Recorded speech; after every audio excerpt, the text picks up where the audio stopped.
हम बिहार चुनाव लड़ेंगे और अच्छी तरह से लड़ेंगे। हम बहादुरगंज से हमारे कैंडिडेट का अनाउंस भी कर दिए। मैं और मेरी पब्लिक मीटिंग है 3 तारीख को बहादुरगंज में, 4 तारीख को और एक जगह पर है। हम अच्छी तरह से लड़ेंगे और आप देखेंगे इंशाअल्लाह ताला हमारे जो एमएलएज लास्ट टाइम जीते थे उससे ज़्यादा हमारे एमएलएज कामयाब होंगे और जो चोरी करे हमारे एमएलएज की इंशाअल्लाह ताला उनको भी सीमांचल की जनता सबक सिखाएगी। बिहार के इलेक्शंस मद्देनजर रख के ये लाया गया, ये सवाल था सर। सवाल का जवाब ये दे दिया, मैं दिया ना। मैं बिहार का जवाब मैं ऐसे दिया। अब आप जैसा चाह रहे मैं कैसा दूंगा? क्या असर होगा? हाँ, क्या इस बार असर होगा? आप देखेंगे। अब हम अब देखिए बहादुरगंज में हमारी जनसभा है, असर देखेंगे आप।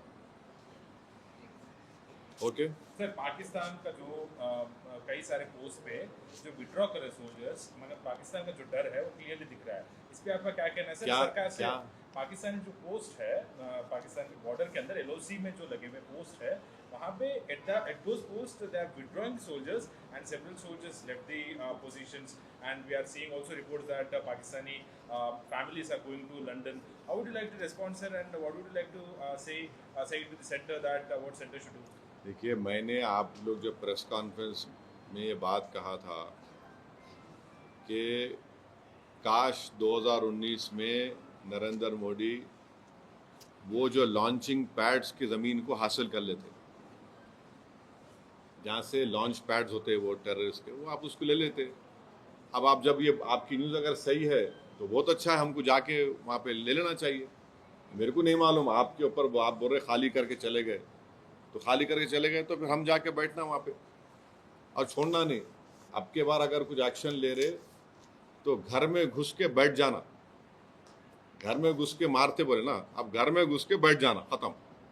ये होना चाहिए। पीओके ले लेना नहीं, अरे गवर्नमेंट खुद बोल रही। एक बात सुनिए, पीओके नहीं, पीओके का रेजोल्यूशन है पार्लियामेंट का, भारत की पार्लियामेंट का रेजोल्यूशन है, वो भारत का है बोल के। तो बीजेपी क्या बोलती, घर में घुस के बोले डैश डैश बोले, हम बोले घर में घुस के बैठ जाओ आप। ये खत्म होना है टेररिज्म, जो बार बार हर थोड़े दिन को जो टेररिज्म होता। आप देखिए हैदराबाद में लुम्बिनी पार्क का हुआ, दिलसुख नगर का हुआ। मैं एक शर्मा साहब को जानता हूँ, तेलुगु के पंडित हैं, उन्होंने अपनी बेटी को खो दिए। कभी कभी आके मिलते मेरे दारुसलाम में, असद साहब मेरी बेटी याद आ रही मेरे को, बोले तेलुगु के पंडित अपनी नौजवान बच्चे भी खो दिए।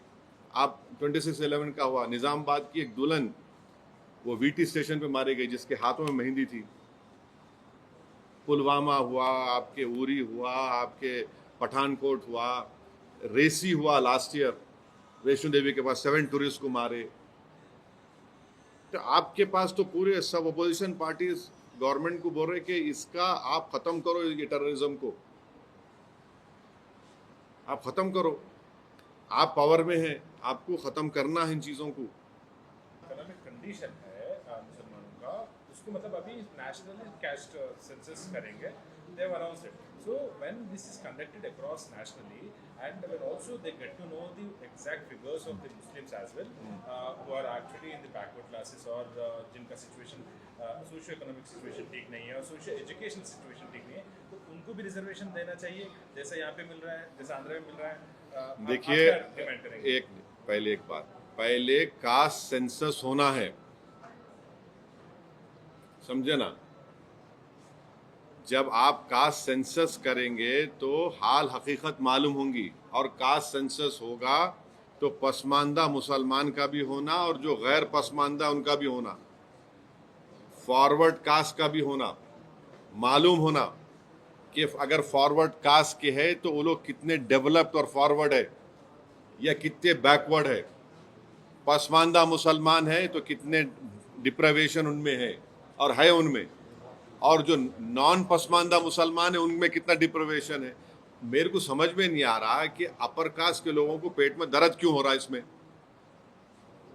आप अपनी तकलीफ को, पेट के दर्द को, सर के दर्द को आप ला के मुसलमानों पे डालना चाह रहे, मत करिए। आपके सर का दर्द का इलाज आप खुद करिए। और बीजेपी ये अब बीजेपी के जो जितने बड़े बड़े सपोर्टर्स थे वो तो गाली दे रहे थे कास्ट सेंसस को, अब उनको क्या हो रहा उनको, तब उनको दिख गया मुसलमान। अरे छोड़ो भाई, अब तुम्हारा सर का दर्द का इलाज मैं कैसा करूंगा? मैं ये कह रहा हूं कि सबके दर्दों का इलाज कास्ट सेंसस है। आप कास्ट सेंसस कराओ, मालूम हो जाता ना। देखिए कास्ट सेंसस होगा तो कौन कहाँ खड़ा हुआ है, किसके पास कितनी दौलत है, किसके पास कितना जमीन है, किसके पास कितना एजुकेटेड है, कि कौन झोपड़ी में रह रहा, कौन घर परमानेंट घर में रह रहा, कौन किराएदार है, किसके पास एग्रीकल्चर की जमीन है, किसके पास इनकम है, ये तो सब निकल के आएगा ना। तो देश हित में है, ये अच्छा है, भारत मजबूत होगा। और सुनिए, देखिए एक बहुत बड़ा इकोनॉमिस्ट है, थॉमस सोवेल नाम है उसका, अमेरिका में। जब अमेरिका में एफर्मेटिव एक्शन के नाम पर अफ्रीकन अमेरिकन, चाइनीज और जूस, जब एफर्मेटिव एक्शन की बात हुई तो ये कम्युनिटी डेवलप हुए, और जब डेवलप हो तो अमेरिका पावरफुल बना। तो ये भारत को ही पावरफुल करना है। आप कैसा इतनी बड़ी आबादी को, जो 85% की आबादी है, उनको कैसा आप पीछे रखेंगे? आपको डेटा तो मालूम करना पड़ेगा ना। डेटा मिलेगा तो आप पॉलिसीज बनाएंगे, पॉलिसी बनाएंगे तो देश का फायदा होगा। आपको बस डेटा ही नहीं है तो, और ये भी मालूम होगा कि वो बैकवर्ड कास्ट में बाद ऐसे कास्ट भी है जो हर चीज खा ले रहे, दूसरों को नहीं मिल रहा। तो ये विन विन सिचुएशन है सबके लिए। सर जैसे तेलंगाना में बैकवर्ड क्लासेस में मुस्लिम, जो बैकवर्ड मुस्लिम से बैकवर्ड क्लासेस में मिला है, वैसा मिलाना चाहिए था क्या? भी मेरा सवाल था। अरे सुनिए, पहले डेटा आ जाने दीजिए।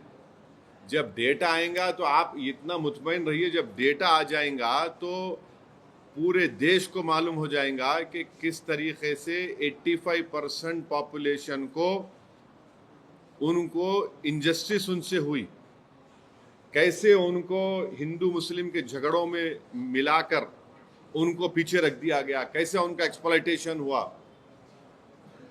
तो ये सब चीजें मालूम होंगी ना। पहले तो कास्ट सेंसस तो होने दीजिए। आप लोग भाई, कास्ट सेंसस तो जरूरी है ना। सर तेलंगाना में कास्ट सेंसस हुआ 50 दिन में 3.54 करोड़ लोगों का यहाँ पर। हाँ, 56.34 ओबीसी पॉपुलेशन है। और अरे भाई, उन्होंने रेजोल्यूशन, असेंबली में रेजोल्यूशन पास करके बोल दिए कि 42% बीसी को रिजर्वेशन दो आप। अब गवर्नमेंट ऑफ इंडिया को क्या करना है? और हम आज भी प्राइम मिनिस्टर से ये रिक्वेस्ट कर रहे हैं कि आप अपने आप को ओबीसी का नेता बोलते। प्राइम मिनिस्टर छाती को मार के बोले मैं बैकवर्ड क्लास का नेता हूं। आप एक बिल डालो ना पार्लियामेंट में, 50% रिजर्वेशन को ब्रेक करो आप। और सेंसस आप कब करेंगे? ये उसमें सेंसस कब शुरू करेंगे, उसको कब कंप्लीट करेंगे, और क्या 29 पार्लियामेंट इलेक्शन से पहले इंप्लीमेंट होगा नहीं होगा? तो अगर बिल पार्लियामेंट में आता है तो आपके पास 100% आप लाइए, 50% ब्रेक करिए, रिजर्वेशन लाइए। आप कौन रोक रहा? प्रधानमंत्री को आप लाइए ना, आप बिल्कुल फौरन ला लीजिए। जिस तरह की कास्ट जैसे ये बात सामने आई है, उसके बाद से जो राजनीति हो रही है पार्टियों के बीच में, एक दूसरे के ऊपर ये कहने की हमने इसके लिए दबाव बनाया, हमें इसके लिए इनिशिएट कर रहे हैं, कैसे देख रहे हैं? नहीं, आप देखिए, आप छोड़ दिए ना, आप कौन दूल्हा बन रहा है नहीं बन रहा है मेरे को उसकी फिक्र नहीं है। आप कास्ट सेंसस का डिसीजन ले लिए। और देखिए केरला में आरएसएस की बैठक हुई थी, वो बैठक में भी उन्होंने इन अ वे बोले कास्ट सेंसस कराओ बोल के। केरला में बैठक हुई थी आरएसएस की, उसमें उन्होंने बोले इन अ वे कराओ बोल के। आपका बीजेपी को, गवर्नमेंट ऑफ इंडिया से हम एक ही बात पूछ रहे हैं कि आप सेंसस कब शुरू करेंगे, क्योंकि आप डिसीजन लिए कास्ट सेंसस भी कराएंगे। सेंसस कब शुरू होगा और कब कंप्लीट होगा, उसका डेटा देश के सामने कब आएगा? क्या 29 पार्लियामेंट के इलेक्शन से पहले ये हो जाएगा नहीं हो जाएगा, हमको बताइए। अरे जरूरी है ना भाई, आपके इतने पॉलिसीज हमारे हैं। 1931 में एक सेंसस हुआ, उसके बाद से अब तक नहीं हुआ।